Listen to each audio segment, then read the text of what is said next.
Well, hello there, everybody. Welcome back to another episode of the Adventures in Advising podcast. My name is Ryan Shekel. With me, as always, is Matt Markin. How are you doing today, Matt? Doing well. We're recording this in late October. People are listening to this now in November, but we're just a couple days away from the NACADA annual conference. So now it's kind of the get everything done before we leave kind of time frame. How about you? Yeah, I think there's all kinds of metaphors that apply to like the pre-conference feeling, and I'm really looking forward to giving our listeners and viewers anyway an opportunity to reflect on where they were if they attended the conference prior to and how they feel afterwards. I'm trying to remember the after conference feeling. Just being so filled with everything and all the ideas that I want to see put into play, as opposed to the stress that I'm feeling about, like, I don't even know how to pack for this, and all those pre-conference feelings. It's a funny little thing that we do that I think is worth being reflective of and considering in that. And, we also have a chance to conference in other ways. I always like the idea of conferencing as a verb as much as a noun, and just sharing ideas with colleagues and new friends and people who do the work that we do around the world and in different places is such a valuable opportunity. Okay, so the after conference feeling of being on that high of like, I just came from the conference, I have a lot of ideas. Yes, but it's also I should have taken one extra day off because now I need to recover before I come back to work. Are you saying we contain multitudes, Matt Markin? Is that what you're saying? Yeah, sure. Why not? But you were mentioning friends. So who do we got today? Oh, I'm so excited to talk to Michael Zaborowski. There's these times when you're like, I swear we've been in the same room. And it's just a nice opportunity to connect those feelings of familiarity and make things official. But hey, Matt, will you tell us a little bit about Michael as we get started? Absolutely. So Michael is currently the Director of Academic Advising at Ferris State University, where he provides leadership to a team of 17 primary role advisors. Michael also supports over 150 instructional faculty advisors across the university while advancing institutional initiatives to strengthen student success. As part of a grant, Michael and team will form the Ferris Center for Advising Excellence and initiate the Advising Fellows Program. This is all connected to a comprehensive advising program review in partnership with NACADA, which I'm sure we'll chat about, that they achieved last year. Michael's professional journey spans over 15 years in higher education with experiences at Michigan State University and Penn State University in advising, retention, and student affairs leadership. And along the way, he has been honored with awards from NACADA and Michigan State University for excellence in advising and administration. And he continues to share his work through conference presentations and funded projects that elevate advising practices. And I'm sure he'll also be sharing some of that in this interview today. But outside of work, Michael is pursuing his EDD in community college leadership at Ferris State, where he's about a year and a half into that program. His wife, Rachel, is also an academic advisor at Michigan State University in the Department of Psychology. So advising is a shared passion in their household. Ryan, I think you can relate to that. Together, they are raising two wonderful children, Hope, 6, and Emmett, 4, who keeps life full of energy and perspective, especially Emmett, who bravely manages epilepsy and reminds them daily of resilience and joy.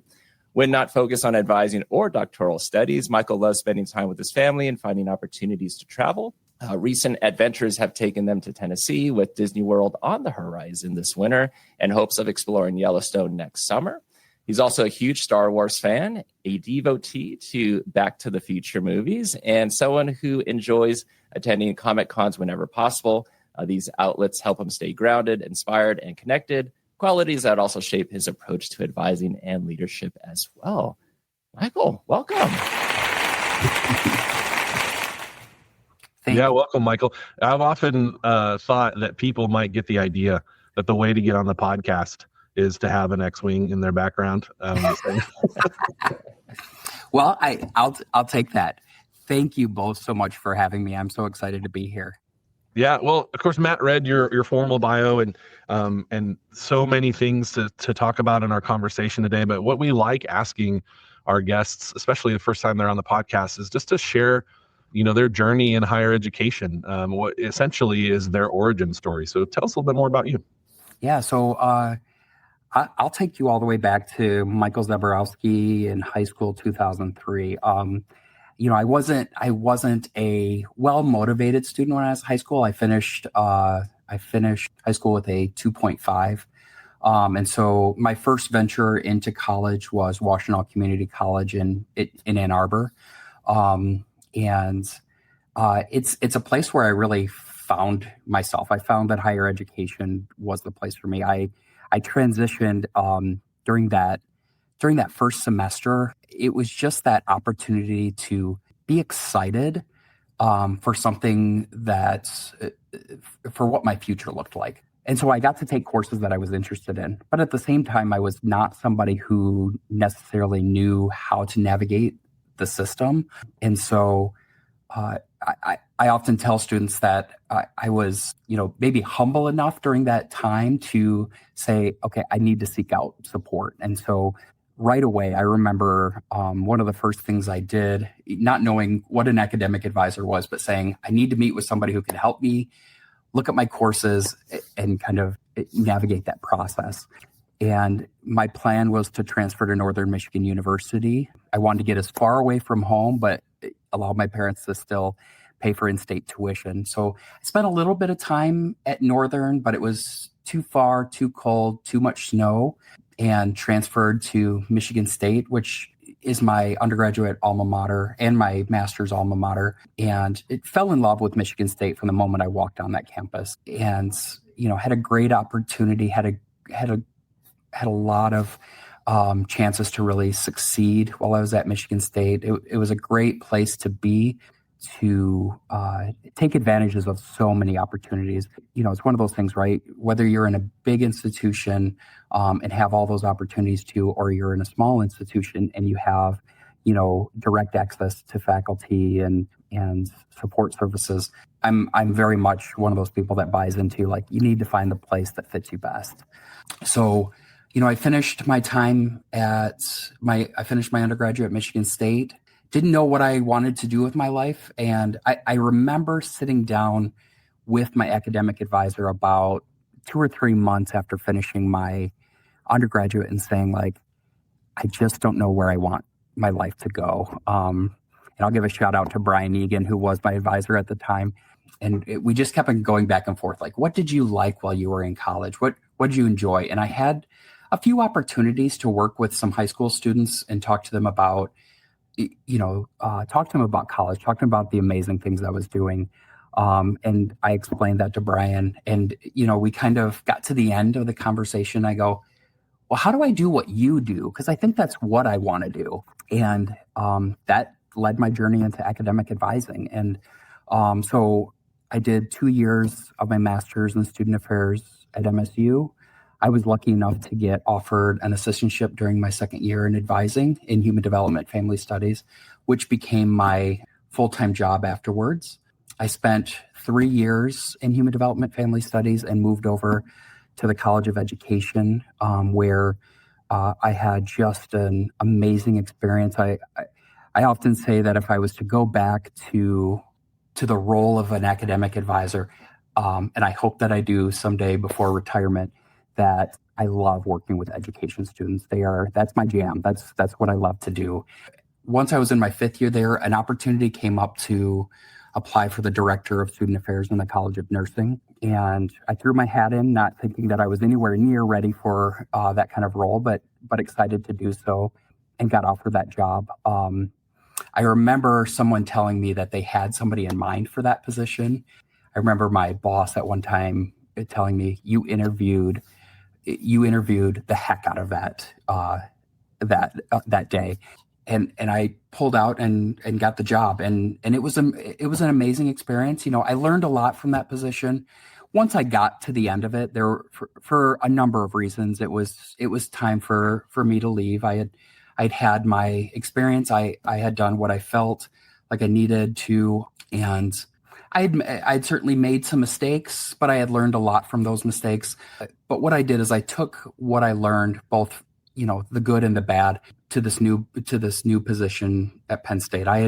I'd always kind of had this interest in going to the East Coast, and this opportunity, this amazing opportunity to work at a small campus within Penn State's system. It was Penn State Schuylkill, about an hour and a half north of Philly, and I will say that was a transformative, and in many ways, some of the good and the bad that came from Michigan State, I was able to apply and worked with a just amazing team of advisors over there. And we were able to accomplish a lot. I know that those advisors had gone through some hardships before I got there, and I feel like we were able to, in many ways, bond. And I will say the number one thing that I learned from that opportunity, and I'm sure we'll talk about a little bit more, but I learned that at Michigan State, I had been an advisor for 8 years before I moved to my role. So I felt like I knew everything. But when I came to Penn State and didn't know the system at all, I learned the importance of depending on those who worked for you. Like, I needed their support. I couldn't do my job without them, And that's probably the most important thing that I carried with me from Penn State into my current role at Ferris, is that I really appreciate everybody who I work with, but most importantly, the 17 primary role advisors, because they really are the voice that helps me do the things that I've had the opportunity to do here. And I couldn't do it without them. And I'm sure, definitely we're going to be chatting about that and things at Ferris State. But I want to go back to Michigan State, because I saw a video that was on one of the Michigan State Advising YouTube channels, and you were being interviewed, a quick interview, and you talked about how you actually got married on campus. Yeah. And so I was wondering if you can share that story. Yeah, for sure. So both my wife and I are alum of Michigan State, and both of us diehard Spartans. It was a no-brainer when we were trying to figure out where we were going to get married, what we were going to do. We knew that the ceremony was going to happen on campus. In fact, I remember we had decided that we were going to get married, and it was like maybe a month later we said, like, okay, we have two places. There's either the MSU chapel or the gardens. And while we looked at the chapel, the gardens, just was beautiful. And I remember it was mid-December. There was about 8 inches of snow on the ground, and we went to this garden to meet with somebody. They told us, you've got, if it's a rainy day, the backup is a classroom. And I remember going like, oh my gosh, we're going to put all this in and we want this, but our backup is a classroom. And I remember just being scared, like, okay, we're planning this 6 months in advance and this is what's going to happen. But it turned out to be just a beautiful day. And so we spent the morning at Michigan State. It was, the gardens there. There's a beautiful rose garden right where we are, and I can just think of some of the pictures that we got. That's right there in the midst of the rose garden, just beautiful in the middle of July, blooming. And we also got a chance to. One of the things that's amazing is, while we have pictures by the Spartan statue and we have pictures by different parts around campus, having wedding photography, having wedding pictures that are at the Beaumont Tower, at the statue. I mean, that's just, it's so meaningful to have that and have that be a part of what that special day meant to us. But it was a beautiful and amazing day.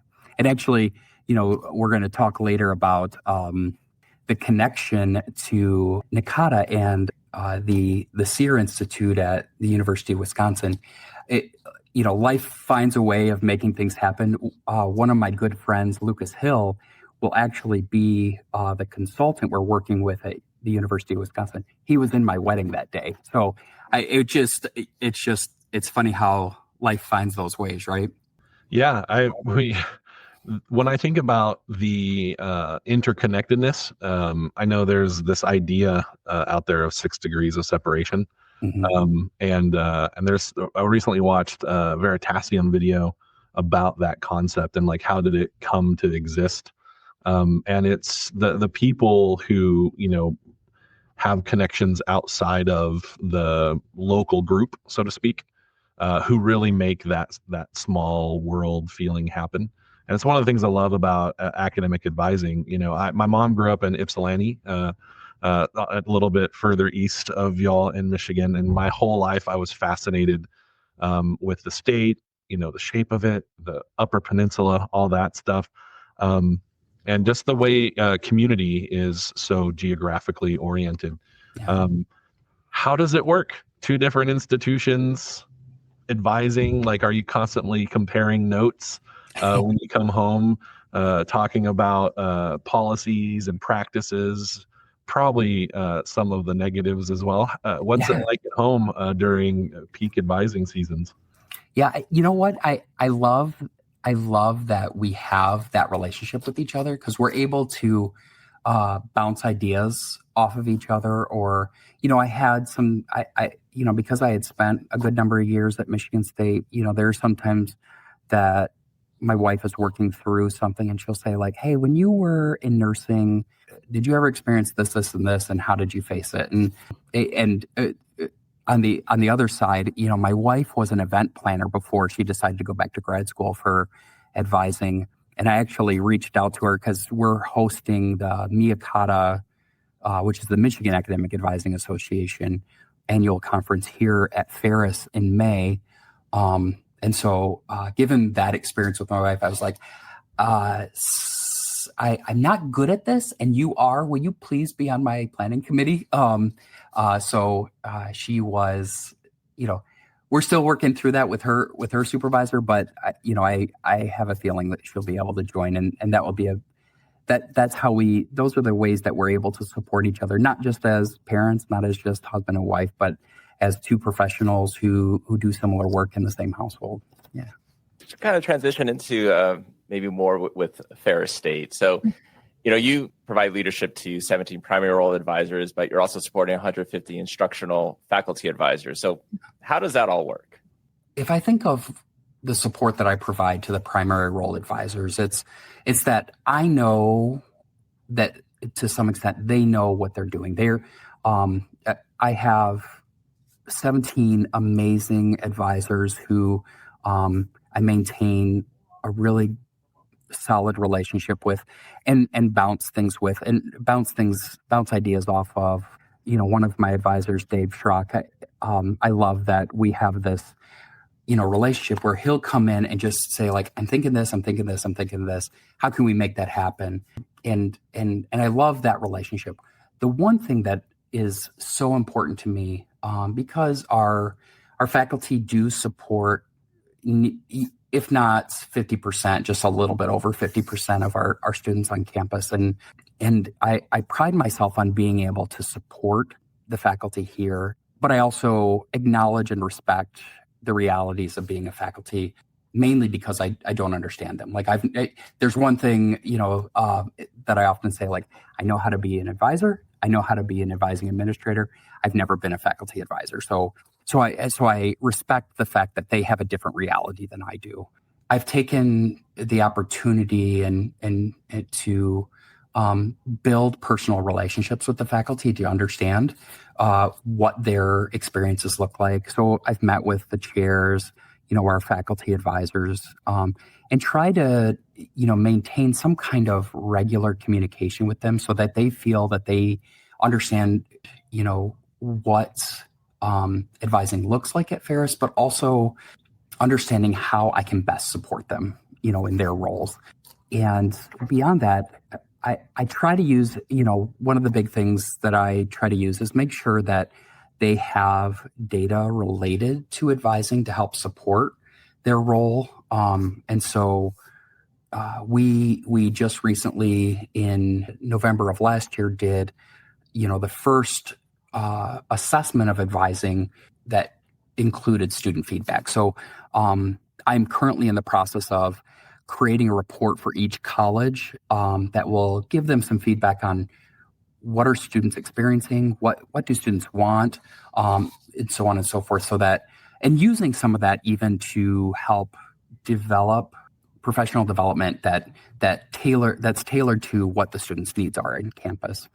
I also work to try to frame advising as an extension of their role as an instructor. So, that I'm thinking like positioning advising within what strengths they already have, what type of, what philosophy that they use for their instruction that can be tied in directly to the work they do as an instructor. And so that's how especially the faculty, because again, like I said, it's that piece that I really care about what their experiences are and what the experience their students are having with them. So along the way, in all those different roles and perspectives that have to be taken, how did the grant for the Ferris Center of Advising Excellence and the Advising Fellows Program, how did that initiative get to the point that it's at now? Because we know that those things don't just fall out of the sky. Yeah. So walk us through how you get to such a significant initiative on your campus. Yeah, so I want to say it was in early 2024 or maybe late 2023. The state had issued a number of college student success grants through a new initiative that our state's governor, Gretchen Whitmer, had put into place. And the first thing that we did, and I had mentioned to my boss, Dean Jason Bentley, that it would be nice if we could do some kind of assessment or do some kind of study of advising on campus, because just to get a perspective of what it looks like from a 30,000 foot piece, because everybody lives within their office and they see the world from the connections that they have, but putting that all together is a tough thing when you're just living within your own reality. And one of the grants that was offered was called a Quick Start grant. And the idea behind the Quick Start grant was to say, we're going to offer $75,000 up to $75,000 for institutions to do some sort of study of needs on campus. And so this fit in perfectly. And so my boss said, hey, this sounds exactly like what you were talking about. I'm going to throw this in your corner, write the grant, work with our grants office on campus. And so we put together a grant and for that, a grant proposal for that, and we got it.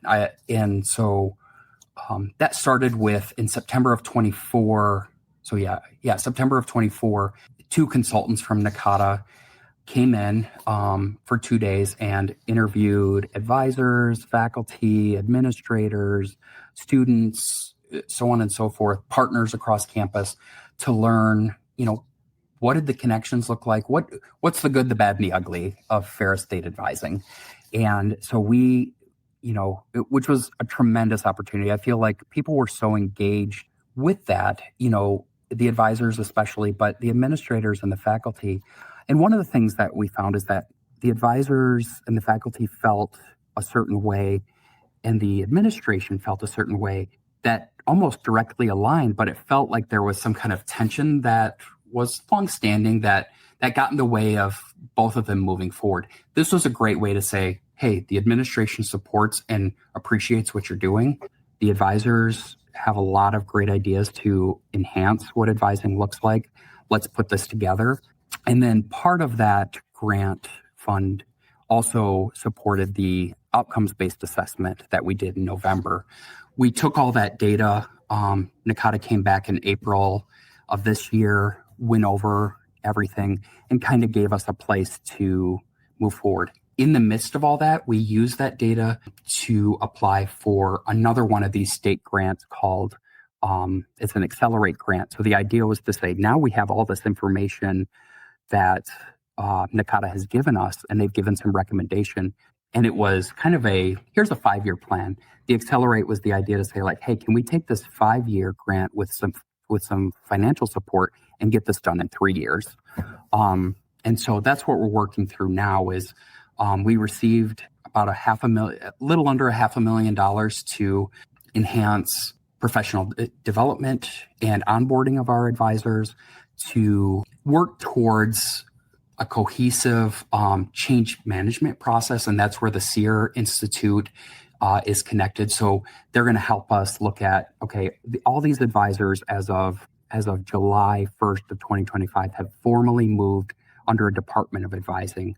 How do we best support everything that was before turning into what it is now? So, making sure that support for students is equitable, to make sure that we have a consistent advising experience for students, that some advisors have this experience, some have this experience, or they have this knowledge and this knowledge. It's about helping them, get to that place.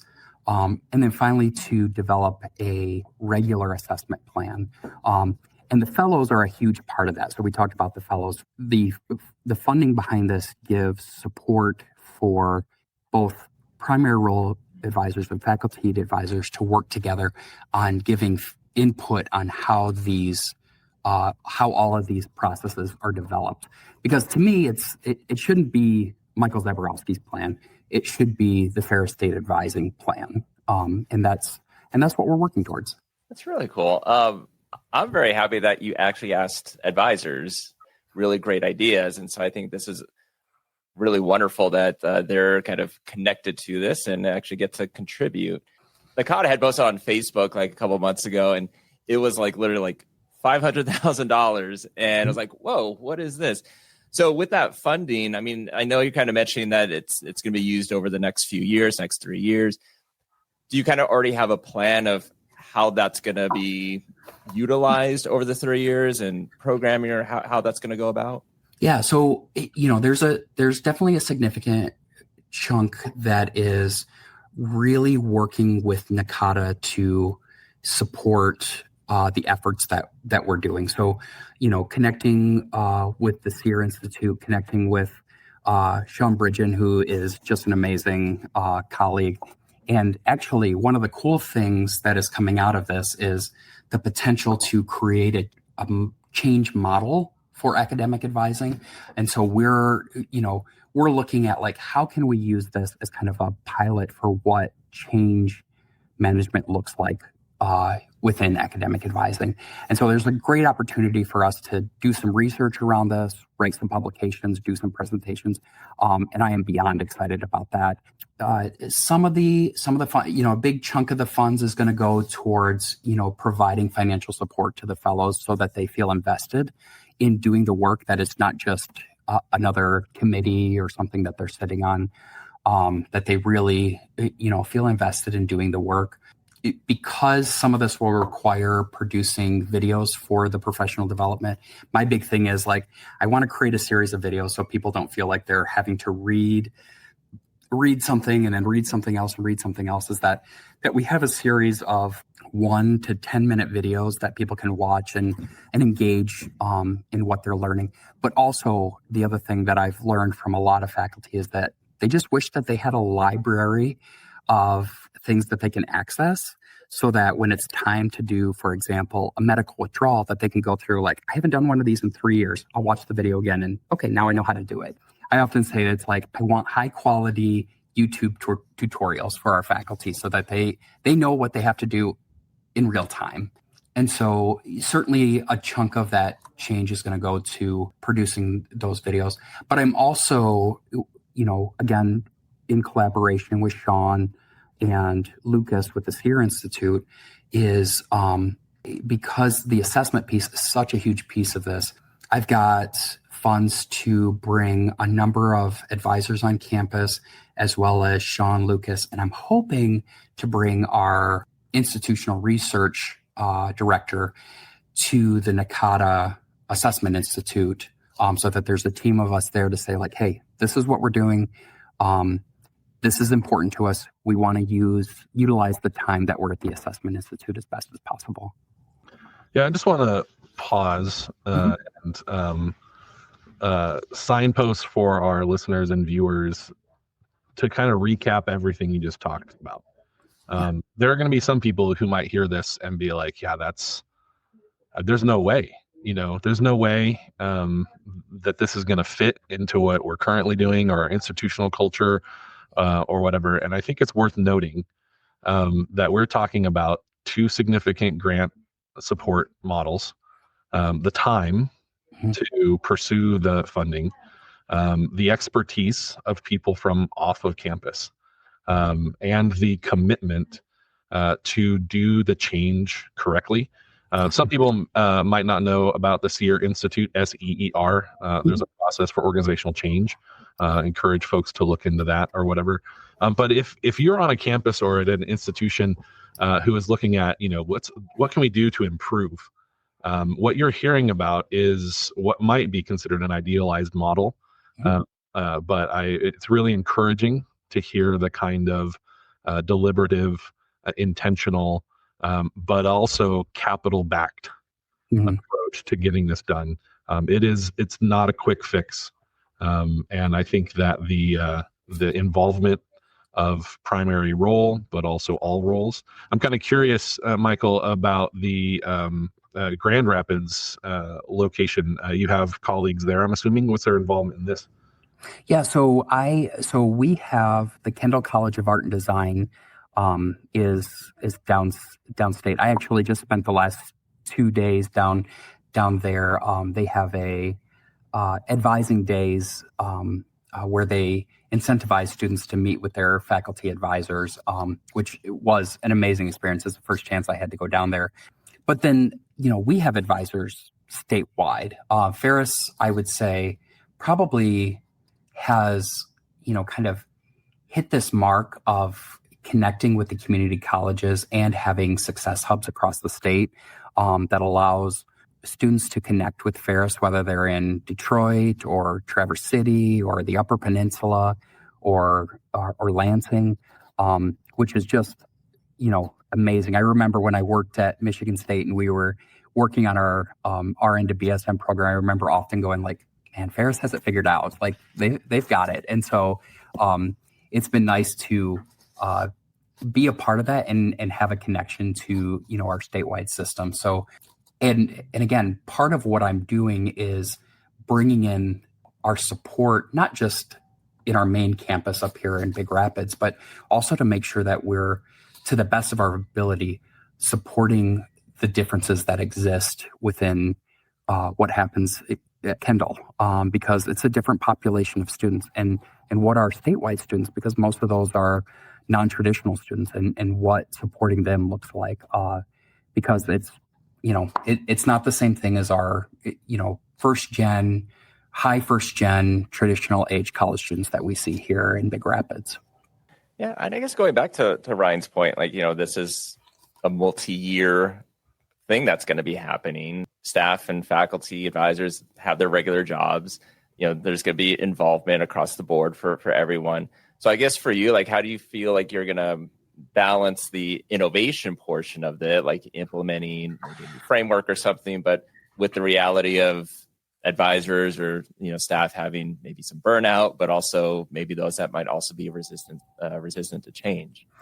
Yeah, that's a good question. And one of the things that I have found, and it's funny when somebody told me this once before, it's that idea that sometimes hearing it from somebody outside the institution helps. And so I cannot express enough how much I appreciate the support we've gotten from NACADA. And I would say if you ever have the chance to connect with NACADA Consulting, that's been a game changer for us, is just being able to put something on paper or put something in a presentation that comes from our advisors, professional organizations, to say, this is what's being done well at your campus. We need to capitalize on that.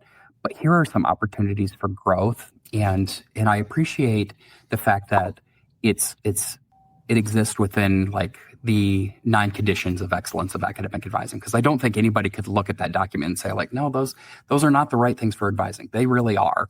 And having it expressed that way to say, you're doing good work, here's where we can grow, and hearing it from that organization rather than hearing it from an administrator or even hearing it from me, it helps to ground it for them. It helps them to see okay, here's what I can do, and here's how I can tweak things, or here's how I can partner with places to enhance things across campus. So you mentioned hosting NACADA in May. Would you say that was an intentional part of the momentum that you're gaining on campus, or is that a byproduct of this sort of stuff, or is it a third option and just happenstance? I would say it's kind of a little bit of all three. We had put in to do it last year, but I think it ended up in the right place at Michigan State last year because it was the 20th anniversary of the organization, which started at Michigan State. And so we put in for it this year. But I would say I'm glad that it happened this year because over the time that I've been here, I've really emphasized the importance of professional development.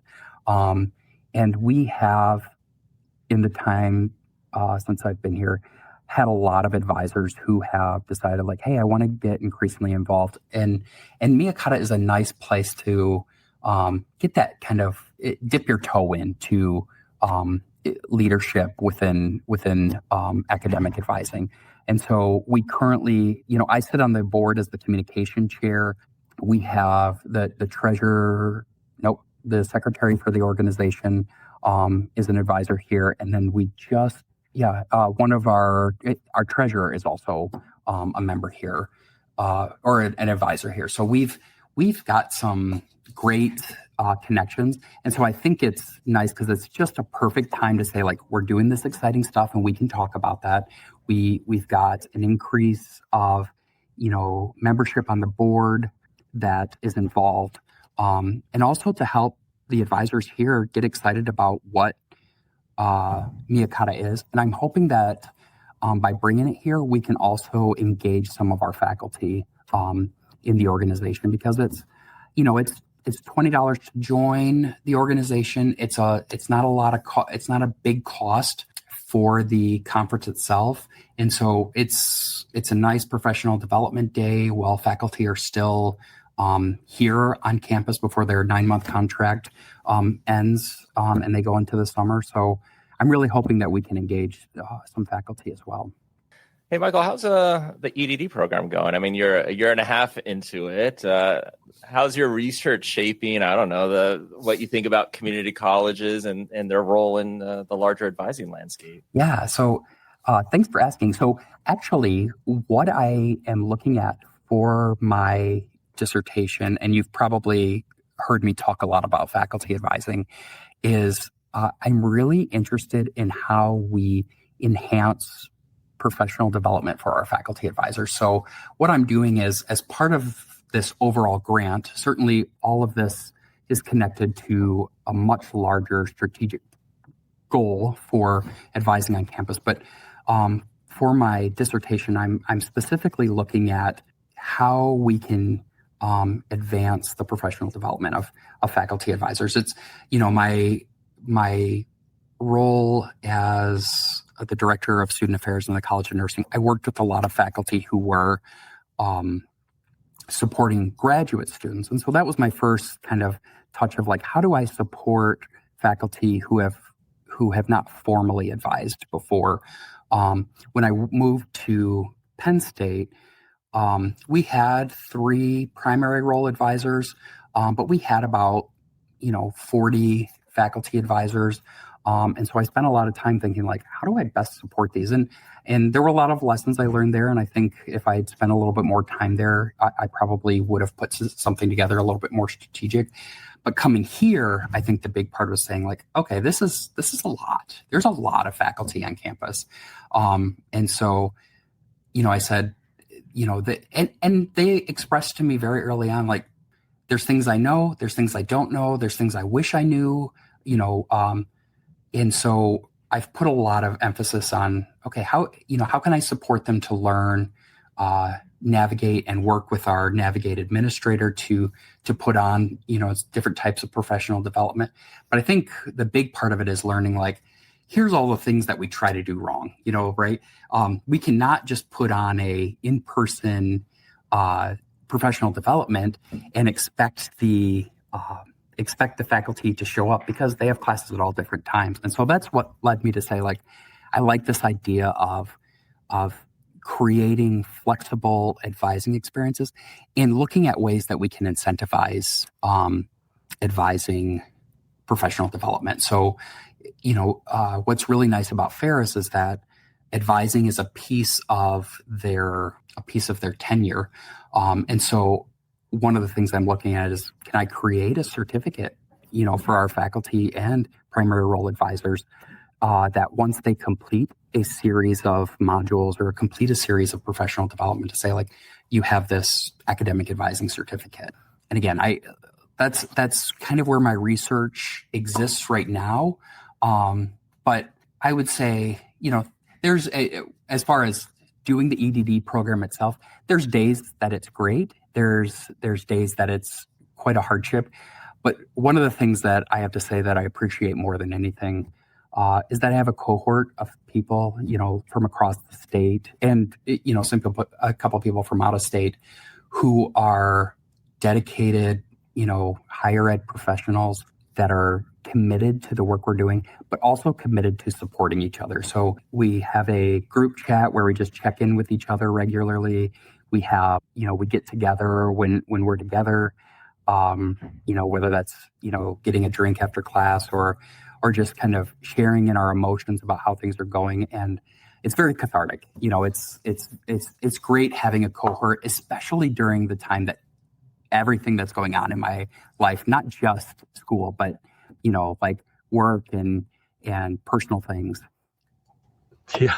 Work and the personal things, that balance, you're right. It's so nice to have someone that you can just be alongside. And in the communities of practice framework, they call that legitimate peripheral participation, that you can be invited next to someone who is doing the thing you want to be doing. And exactly, your participation, while maybe not full because you're not doing the exact same thing, is still legitimate. It's still made real and recognized. And that is super nice. I had a fraternity brother from undergrad visit for homecoming weekend before last, and I heard myself saying, I miss the classroom. He was he's finishing up his PhD program, and I was like, I don't miss the assignments, whatever. I miss the group of people. Yes. At times. Just, we're going to talk about this, and that's one of the things I love about this podcast and about professional development opportunities and advising. But it does require balance. Yeah. And as we're moving through this conversation, your bio, you shared a lot of the things that helps you find balance, helps you find maybe what might help with the full head part and give a little bit more full heart part. So tell us about your family and travel and the things that you just have around that help balance out all this stuff that's going on professionally. Well, speaking to my family, I have a very, very supportive family. That my wife is just an amazing human being. She's been there for me through the thick and thin of everything that I've experienced. She's been okay with moving to Pennsylvania because that's where my career took me. She's been okay with moving back and coming to Ferris State. We've kind of thought about, what's next. My son and daughter are very, both inspirational, and, my daughter does fencing, and which is cool. I just love that. On Monday night she goes, and I just love sitting there going, like, gosh, my daughter's doing fencing. How cool is that? Whereas my son, especially with him having epilepsy, I think to myself, I was just talking to somebody this morning. As an advisor, you're often supporting somebody through hardships that you don't fully understand yourself. And I think to myself, like, my experience with my son and what he's done for me as far as giving me perspective and empathy, understanding the value of, advocacy and voice, and the importance of having a strong community. We've connected recently with the Michigan Epilepsy Foundation, which has been amazing. But I think I have a different perspective of, like, the things I have said to students I didn't truly understand that I was saying to them and why they were important until I was facing similar hardships. And I think that's important for how, not just how I am as a father, how I am as a husband, but how I am best supporting, the advisors that I work with and the students, the students that come into my office. So as we wrap up, Star Wars, Back to the Future. Yeah. Kids' names, Hope, Emmett. Yep. I'm assuming there's a connection there. Yeah. So, it's funny. I remember when, when my wife first told me that, hey, we're pregnant. I was going through I was going like, all right, here's the boy names I want. Here's the girl names I want. And, I had the traditional, like, okay, Leia, Luke, Ezra, so on and so forth. And she's the one that came back and said, like, okay, I don't want anything that intentional. And so she came back, she goes, what about Hope? Like, it connects to Star Wars, but it's also this name. And I locked it in. I said, yep, Hope, let's do it. And I even made a video like, okay, it's going to be Hope and all this. And so I remember my wife said, like, it took me about a week to buy in that was her name, that was the right name. And Emmett, my wife had, we were kind of shooting ideas back and forth. And my wife said, well, what about Emmett? And I said, I don't know. And then I think I had pulled up something Back to the Future and I was like, Dr. Emmett Brown. I was like, yes, Emmett's going to work and I'm going to lock that in. And so I was like, yes. So yes, there's a huge, Star Wars, Back to the Future connection there.